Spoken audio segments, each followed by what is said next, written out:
I want to talk a little bit about the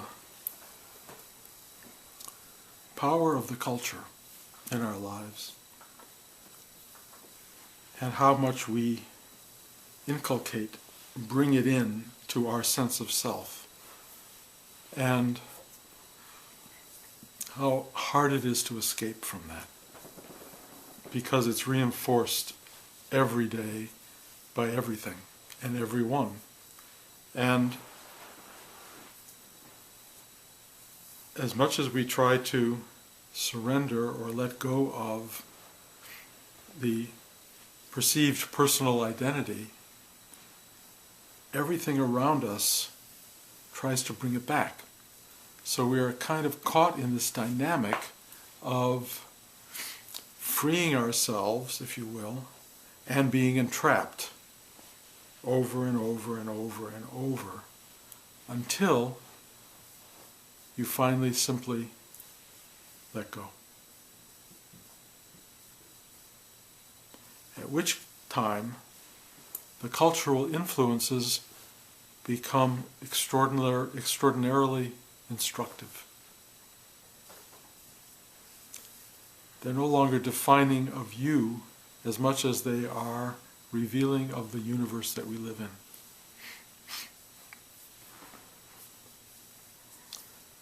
But the escape valve, trying to release yourself from the endless imprint of everything and everyone around you, is an unbelievably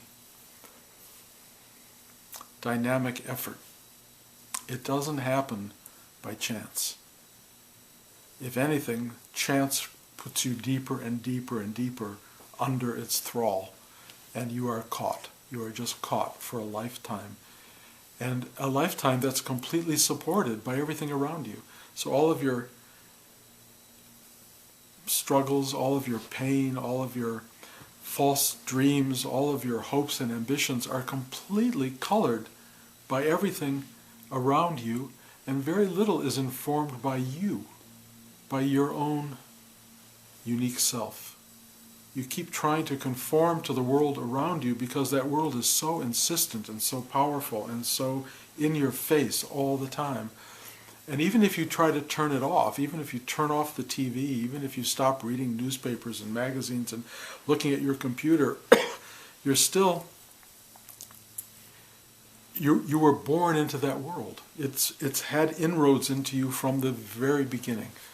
And most people don't even think to try to get out of it. They don't even think that it's a problem. They just want to try to buy into its truth, which is you can have happiness.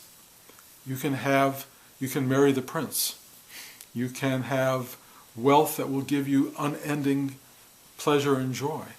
These are its primary tenets, that somehow or another life has these gifts to offer you, and that you want those gifts because you feel if you work hard you'll get them. Now this is very much talking to a capitalist culture of our time. 1,000 years ago, 2,000 years ago, maybe it was colored a little bit differently. Maybe you didn't have the same push to become the princess or to be living in the castle. Maybe all you really wanted was enough food on your table every night that your family would be happy and full.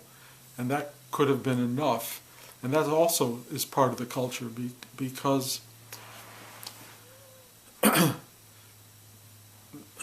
reinforcement that takes place in an agrarian society is that you want to have food, you want to have comfort, you want to have shelter, you want to have all the basics that your family requires to be a happy family, to be a growing, expanding family. And if you don't have the basics, you really do suffer a lot, and the suffering has become almost unbearable for many, many people. And in those days, in the old days, you would have tribal culture. Tribal culture would mean that you either all worked for the betterment of the tribe, or the tribe started to create hierarchies. And hierarchies were very common in worldly culture because there was always someone who had more power, more force, more capacity to run the show. There was always, bless you, there was always a healer or somebody who would have power to make you feel better. So already you were in the beginning of a cultural dynamic that said, if I could have the power to be in charge, to be able to take care of the war parties, to take care of the ability to conquer another tribe to get their food, then I would have happiness. Or if I could be the healer, I could be the person like whoever sells us toothpaste or aspirin. I could have that power, and you would start to have these desires to have more than you had. So it's very early on, this desire to manipulate the world in your favor becomes very powerful.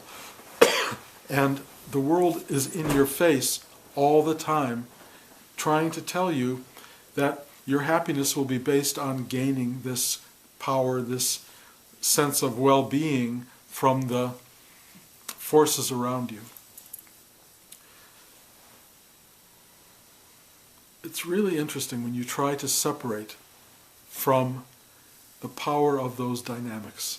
When you try to pull back and you try to imagine freeing yourself from the pull of the world. What do you do? How do you do it? And it's interesting, many, many centuries ago, Buddha decided what you really have to do is leave the palace. Leave it behind. You have to go off into the woods or the caves, and you have to sit still and begin to let go of the pull of these incredible forces. And he actually had to leave the palace. Most of us don't have a palace to leave, but he had to leave his family, his mother, his father. He had to go out into the world. He had to see the suffering of the world. He had to sit still for a very, very long time and begin to watch what it was that owned him, what it was that the culture was doing that was pulling him so strongly. And of course what he discovered, which any of us would discover if we sat still long enough, was that pull from the culture became woven into our nature. It became woven into our identity. So we started to feel exactly what the culture was telling us to feel. We started to feel that we were powerful in the culture or we were weak in the culture. We were intelligent and able to lead. We were unintelligent and needed to follow. We were told that there was more out there, that there was a release from suffering, or we hoped there was. We were given all of these ideas that became us. And it's funny how these identities start to form no matter what you try to do to avoid it. Buddha was raised in a castle with pleasure, and he wasn't even allowed to look out at the world and see all the suffering around him because his father knew if he saw that, he would suffer, and he didn't want him to have suffering. But Buddha was a human being, and he knew there was suffering, and he escaped from the palace for a short while and saw it clearly. He saw that it was out there, and it really affected him, and he wanted to know, how do I escape this suffering and this old age and this decrepitude and all these things that happen to us as people? And so he just sat and started to let go of all of these things, and he started to feel that a lot of what he had to let go of wasn't outside him, it was inside him. It was his own nature. It was his own having bought into the system. It was his own sense of, I am a former prince. I am somebody who needs to let go. I am somebody who needs to free himself of suffering. And he went through this incredibly difficult, painful journey, and in a sense, discovered that it didn't exactly work. That the freedom that he was looking for was so there that he didn't really, in the end, have to free himself. That the freedom was at the core. That the freedom couldn't be escaped because you were already free. Because there's nobody to liberate. There is no one who has to let go of all of this, because the secret was there is no one. There's no one there. You don't have to free yourself of you, because Where is that you? Where is it? And his awakening was freedom from this created, manufactured self that the culture had built and that he had entwined in his own mind, in his own emotions, and he had bought into it. And he saw that sitting itself isn't going to liberate you. Withdrawing from the culture is not going to liberate you. Something else has to happen. Something else has to be realized. And how does that realization happen? Well, I don't know that Buddha would have realized without sitting in the woods for all that time. There seems to be an effort that has to be required to try to escape the very thing that you think you are, and only by failing at that, in a sense, do you suddenly, if you're lucky, realize that there was no you to escape. But it's so ingrained, it's so interesting. My granddaughter, her mother did not want her to buy into the princess culture. Do not buy her princess costumes. Do not read her Disney books. Let her be free of those fantasies. And she was really not exposed to all of that. And all she talks about now is living in a castle and marrying the prince. Where did that come from? How did it arise inside her? How did this world culture come through if her mother blocked it? Well, of course, you all know how exposed we are. It's everywhere. It's everywhere. How do you not get it into the system, you know? And it's so fascinating to watch when people try to keep their children from the dark side, let's say, from fairy tales. It's so fascinating. You know, fairy tales, in a way, in the brutal Bettelheim world, they used to be tales that told us about real life. You know, in the original Cinderella story, the stepsisters try to cut off their toes and their heels to get into the glass slipper. They want it to fit. They want to become the princess, and they're willing to brutalize themselves. And it's a dark world. In the Disney version, you know, of course, that would never happen. The Disney world that we all inhabit, and trust me, we were all raised on these movies that people live happily ever after. You know, every one of us were brought into that world, which is made so homogenized. It's made so full of little Tweety birds who help, you know, create the magic in your life. And, you know, they dress you and there's magic and there's pumpkins and there's all of these extraordinary things that happen in our lives, and something in us buys into that idea.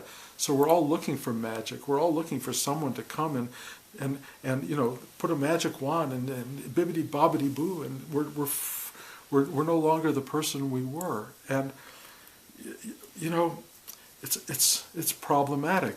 I just read an article about this.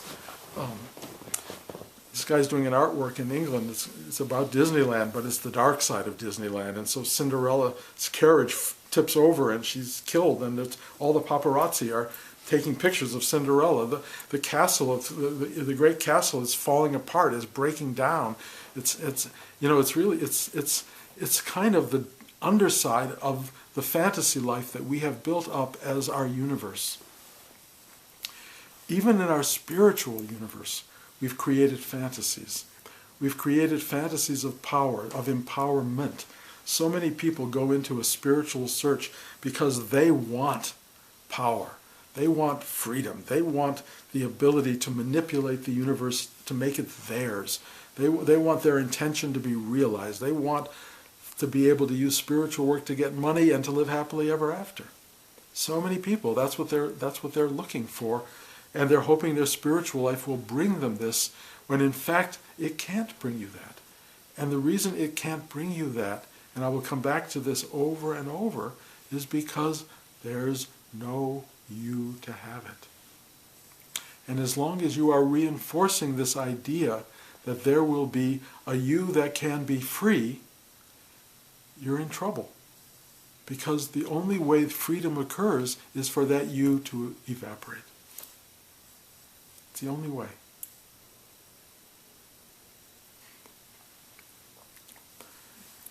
trying to preach this idea to a world caught in its own fantasy life, in a world that is built on the dreams of power and money and success and, health coming from all these quarters, new diagnostic machines, doctors who will be able to give you all these medications, all of these ideas that are out there, and we all know they're false.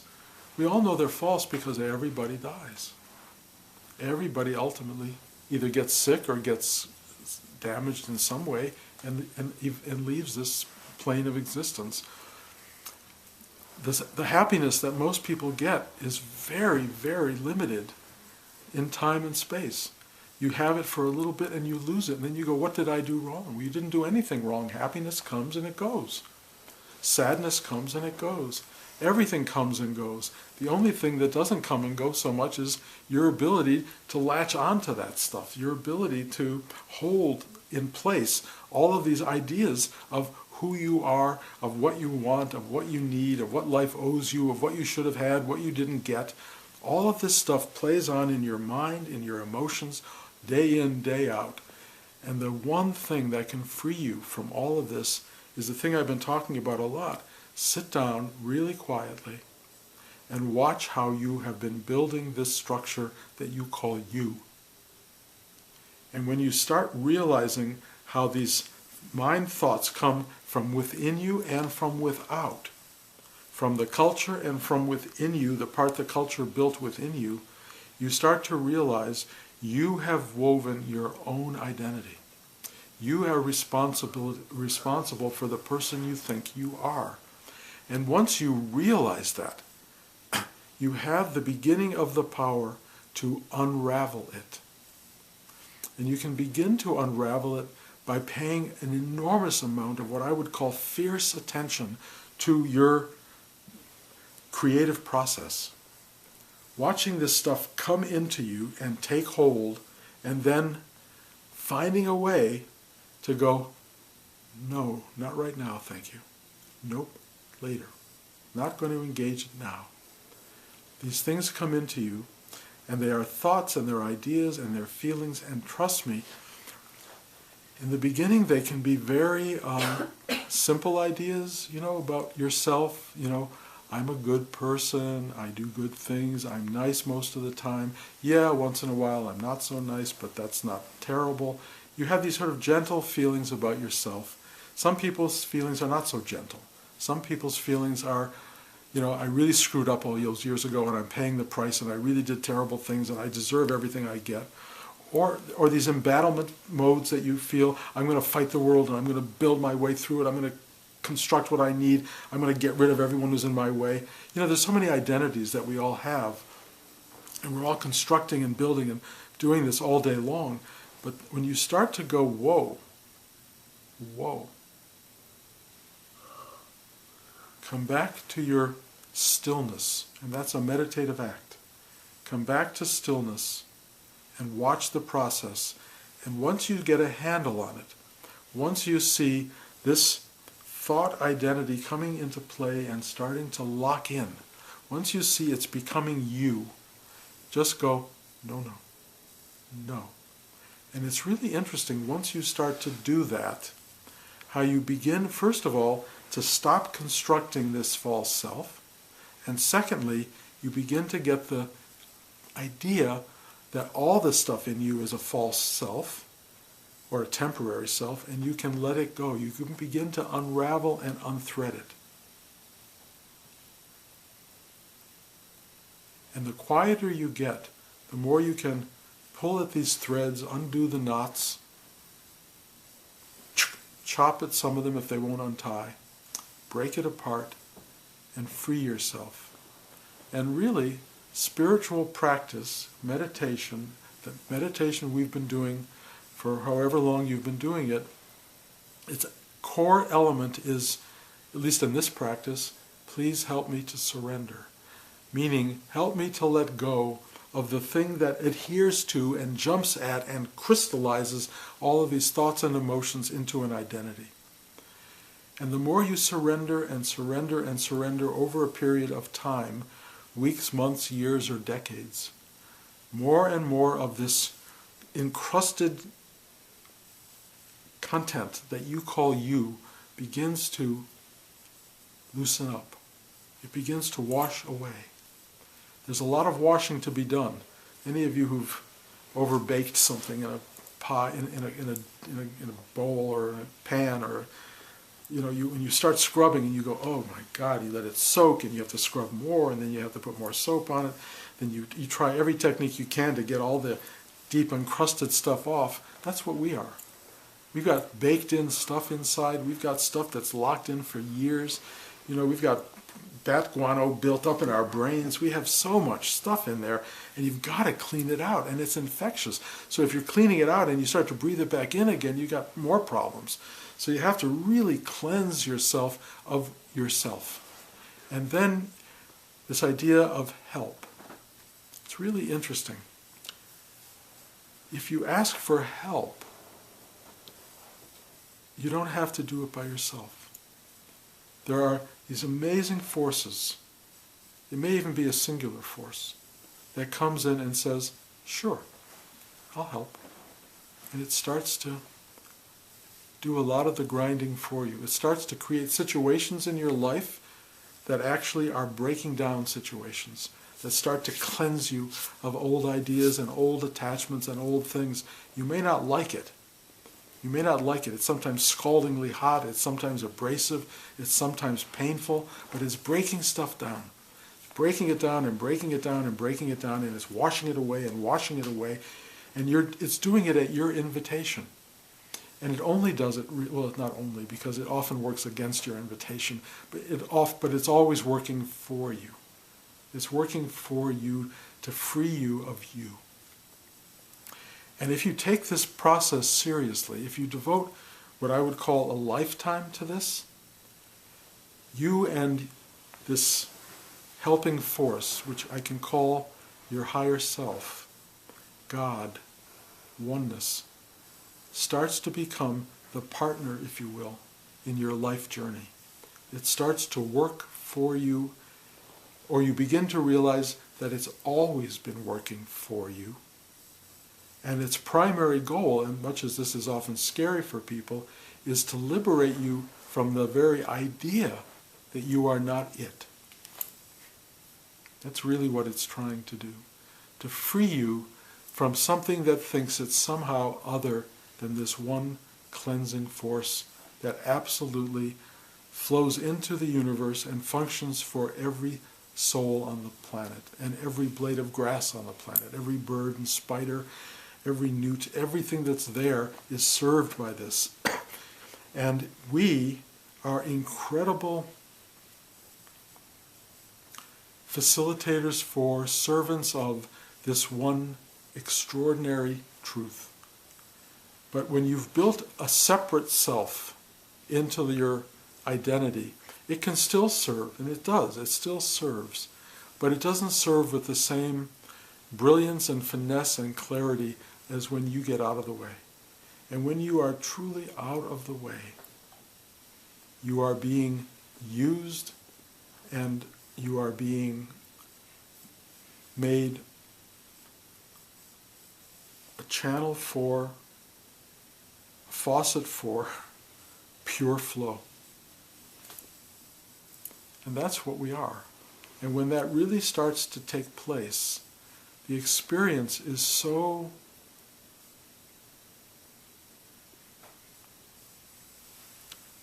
I'll just use the word beautiful. It's so beautiful because you are arriving at what you're here to do and be, which is your true being, your true self, and you are nothing but an expression of that self. I talked about this in Big Indian last week, the idea that you realize that there's no one separate person looking through your eyes or hearing through your ears or breathing through your nose.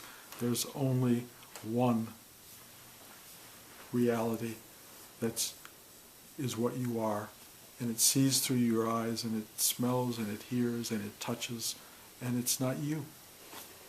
It is, I mean, it is you in the fundamental sense, but it's not a separate you. It's a non-interpretive you. It doesn't feel something and say, oh, that's good or bad, or oh, I love that, I don't love that, or oh, that's ugly, that's beautiful. It's totally non-interpretive. It just looks. It just sees. It just knows. It knows. And it's unbelievably compassionate. It just cares about what it sees. It loves, if you will, what it sees. And at that point, it's really interesting because the culture is no longer forming you. The culture is being affected by how you see it. You can look at the culture and go, aha. You have a deep, profound understanding of why Walt Disney created a world of fantasy for all of us. You can really understand why our stories have always been stories that, in a sense, support the idea and the fantasy of separation. And that the great poets and the great novelists and the great playwrights try to break through that. And we're really very drawn to those people. The Walt Whitmans, the Rumis, the Eugene O'Neills. All of those people who can help us suddenly see through the immersion in false identity, become celebrated. They're the celebrated artists of our lives because they're helping us see there's something else, there's a crack. The great philosophers, Lao Tzu, Buddha, the great avatars, Christ, come to the planet to help us cut through the culture. And the culture tends to obliterate them, or try to, because the culture has its own life and it wants to keep itself going. But there are people who break through that. And if you become one of the people who break through that, you become a voice just like those artists. You may not have their skills and their talents, but you will have truth on your side.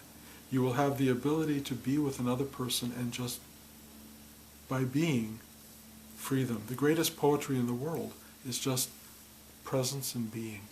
You can just be with someone else and they will know. They won't even know how they know. They'll just know you in your presence has released them from something. They will like being around you. They will want the thing that you are. And you will help them by just being, realize that they're already that. That's a real gift. And so the whole idea of meditation, the whole idea of a practice is to be able to look at the world around you with great compassion and great love and see exactly what's trapping people and entwining them and help release them. Each person, each one of us becomes a helping source. And that's a gift.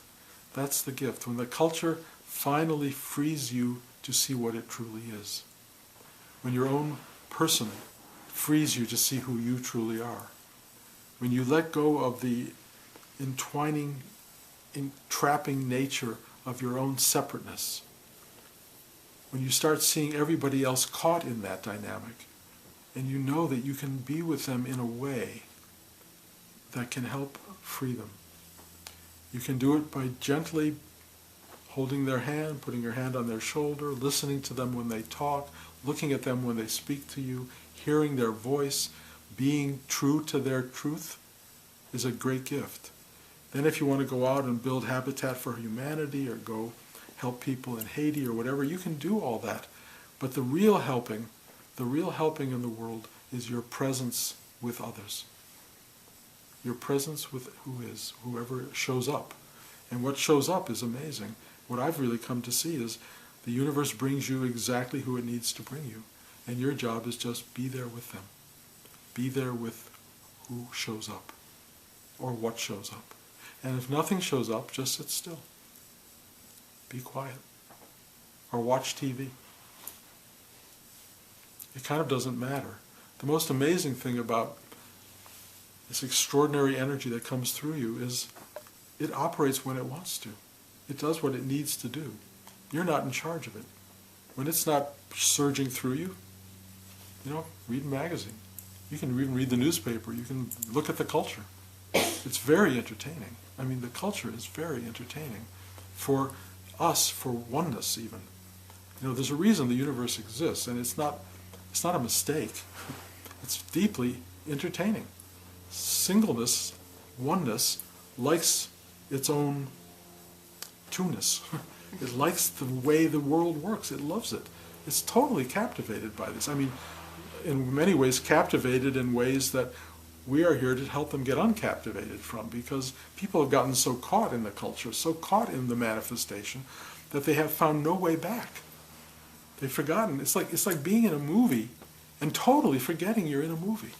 You know, because I've talked about this before, but when I was a kid, my mother used to have to say, "Honey, it's only a movie." You know, because I used to be like, I was totally in it, totally. I couldn't walk out of that theater. I mean, I was like, I was there. And in a way, the great spiritual teachers are saying, honey, it's only a movie. It's only a life. It's only a temporary thing. And that's what we're here for, to try to do that, and to take each of you as gently as possible and help you find that.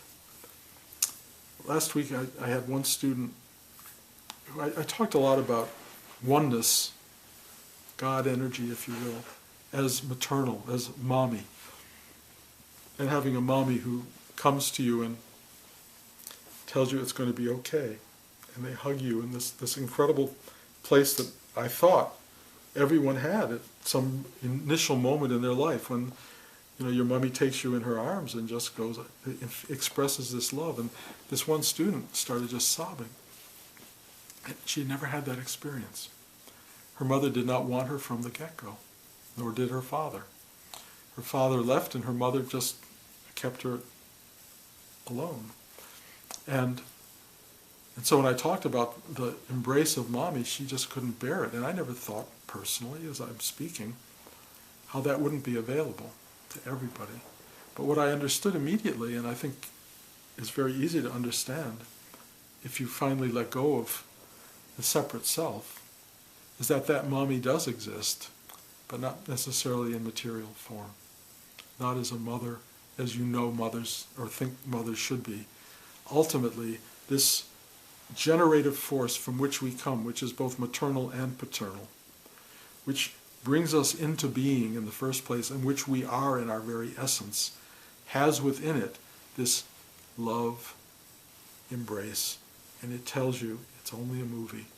Everything's going to be okay. I love you. That's what it tells you, over and over and over, really, if you can hear it. If you're caught in your story, you may have missed out on the mommy who tells you that, the real mommy or the real father. If that's the case, you need to undo that part of the story. You have to unweave your attachment to not having been loved. You have to unweave your attachment to the suffering that brought about. You have to really say, please help me. And have that energy arise that really does help you. It really will help you.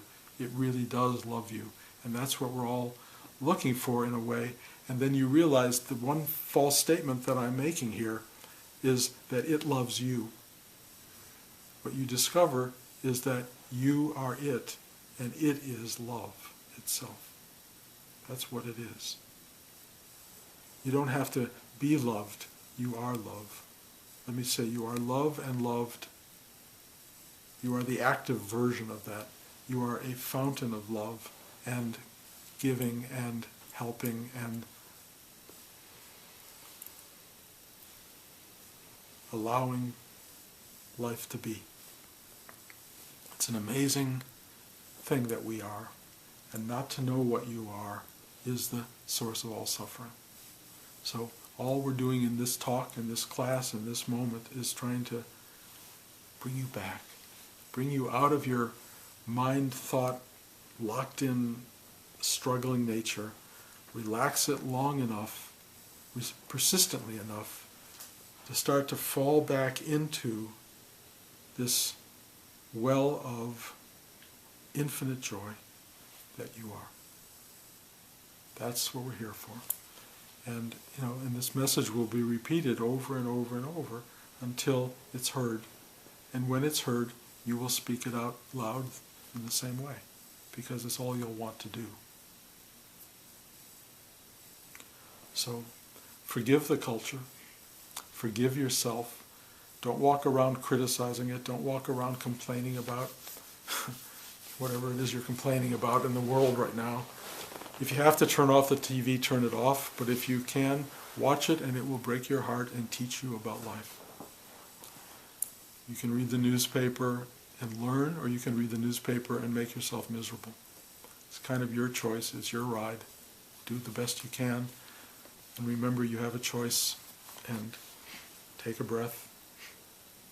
Ask for help to surrender. And begin to see clearly what it is that makes you who you are. Any questions?